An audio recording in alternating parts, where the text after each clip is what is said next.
$247. Same cart, same Kroger, same Sunday in Austin. Last year, $181. 3 weeks ago, $239. Marcus didn't need to do the math. His body already did it for him. He froze at the checkout screen, card in hand, because $66 extra on the exact same groceries in 12 months is no longer a rounding error. That's a second utility bill that showed up without asking permission. His 7-year-old tugged his sleeve asking for gum. Marcus slid the card, tapped the pin, avoided the cashier's eyes, and walked out. In the parking lot, he didn't start the car. He sat there and ran the numbers in his head. $72,000 a year as an IT tech. Carmen pulls in $34,000 part-time as a nurse, $106,000 combined.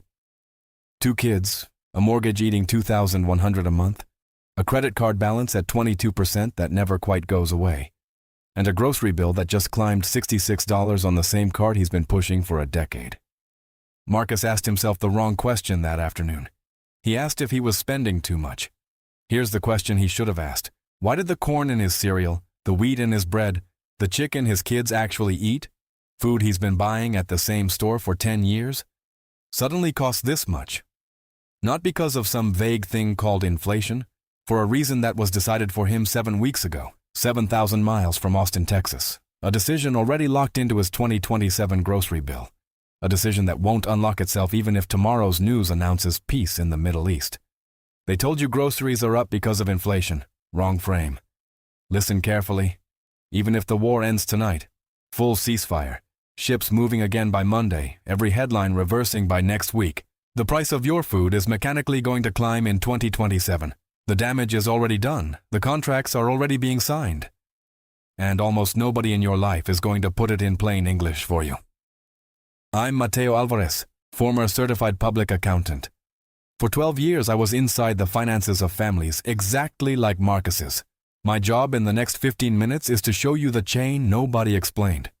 Put a number on what's coming for your card in 2027, and hand you 3 moves this week that lock in today's prices before the wave lands. Here's the chain. Stay with me. Corn, wheat, soy, 3 crops. These are the base of almost everything in a middle-class American kitchen. The cornflakes in your kids' bowls, the flour in your bread, the soy that feeds the chicken, the pork, the beef on your plate.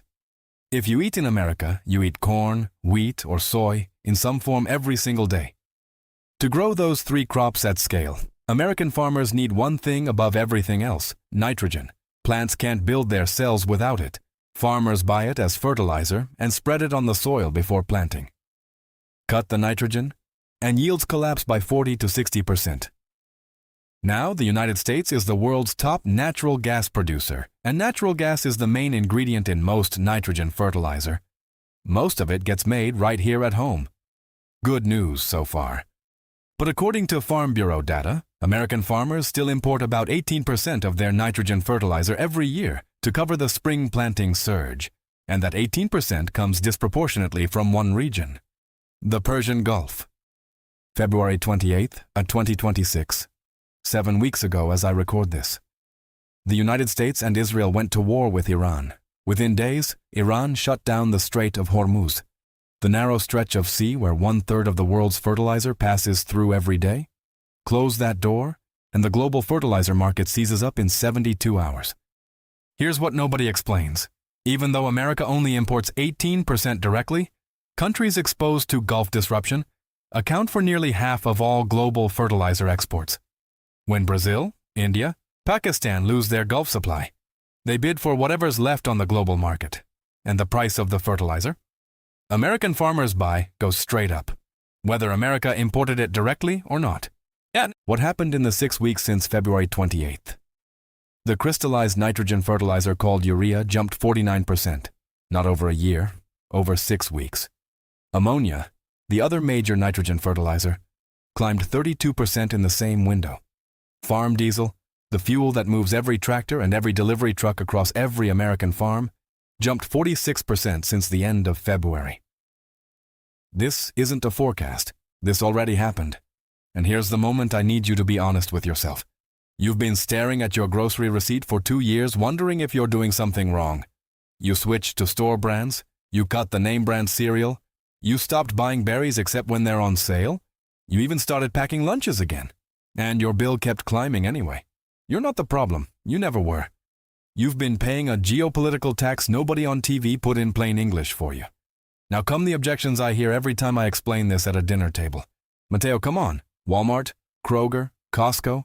They'll eat the cost. They always do. Real talk, they won't. Grocery retailers run on net margins of 1 to 3%. There's nothing to absorb. Go back to 2021 through 2023. Fertilizer prices went from $250 a ton in 2020 to over $1,000 a ton in 2022. What happened to your grocery bill between 2021 and 2023? It climbed close to 20% at the register. The chain isn't theoretical. You already lived through it once. You just didn't know why. Okay, but our farmers will find a substitute. There isn't one. Not at scale, not in the time frame that matters. No cheap, fast replacement exists for the fertilizer used on millions of acres of corn, wheat, and soy. American farmers are already cutting back. A Farm Bureau survey from April shows nearly 1 in 3 Midwestern farmers entered this planting season without all the fertilizer they needed. Around 70% of farmers nationally said they can't afford the full amount. Less fertilizer means lower yields. Lower yields mean less corn, less wheat, less soy coming to market this fall. And less supply at the same demand means one thing at the register. You pay more. Fine. But if the war ends tomorrow, this all goes away, right? This is where almost everyone loses the thread. And this is the most important thing I'll tell you tonight. American farmers don't buy fertilizer the week they plant. They lock it in months ahead. Most of the 2026 crop was pre-booked last fall at old prices before the war even started. That's why your hike in 2026 is still the soft version, the manageable version, the maybe I'm imagining it version. The orders for the 2027 harvest start landing in the next few weeks, not months, weeks, at whatever prices the market shows when the farmer signs the contract. Right now, this month, April 2026. And here's the part that locks the whole thing in. Even if Iran reopens the Strait of Hormuz in June, even if every ship moves again by July, the physical damage to natural gas production and sulfur export facilities in the region has already happened. Research from North Dakota State University modeled 3 scenarios: a fast ceasefire, a drawn-out conflict, a full breakdown. Even under the most optimistic case, war ends tomorrow, Hormuz reopens immediately, fertilizer prices stay above pre-crisis levels all the way through 2027. Rabobank agrees, StoneX agrees, the Fertilizer Institute agrees. Every major analyst says the same thing in different words. The rebuild takes years, not months. Translation: the 2027 grocery hike is already booked, signed, filed, in the pipeline. It doesn't matter what CNN says next Tuesday. The fertilizer contracts being locked this month are what determines the chicken, bread, and pasta prices on your receipt 18 months from now. The only variable left is how bad, and whether you're positioned or not when it lands. So what do you actually do? Here's the plan. 3 moves, each one with a dollar number attached. Each one you can start before you finish watching this video. Number 1. Tonight after dinner, pull up your last 3 grocery receipts on your phone. I want you to identify which of your top 10 most bought items are just corn, wheat, or soy in disguise. Cereal is corn, bread is wheat, pasta is wheat, crackers, tortillas, chips, granola bars, most packaged snacks. Same story. Most of the meat you buy is raised on soy feed. These are the items that climb the hardest in the next 18 months because they sit at the very start of the fertilizer chain. What moves slower? Legumes, black beans, lentils, chickpeas pull nitrogen straight from the air and don't depend on synthetic fertilizer the same way. Eggs, basic dairy, short-cycle vegetables grown locally. Mapping this takes 10 minutes tonight. Rebalancing your cart toward the slower-moving categories saves $40 to $60 a month. That's $480 to $720 a year. Number 2, this is the move almost nobody makes. Strategic non-perishable storage, not prepping, not doomsday stuff, cash flow management, pasta, flour, rice, oil, canned tomatoes, peanut butter. These things last 18 to 36 months on a shelf. If you buy a 2 or 3 month supply this month at today's prices, You're locking in April 2026 prices before the 2027 wave lands. On a $1,000 monthly food budget, diverting an extra $250 to $300 this month into shelf-stable staples is a shield. If food prices rise 10% over the next year, and that matches what we saw between 2021 and 2022, that buffer saves you $30 to $40 for every month it covers. 6 months of buffer, roughly $200 protected. A full year, around $400. This is the single most underrated move in a rising price environment, and almost nobody does it until it's already too late. Number 3, protein substitution.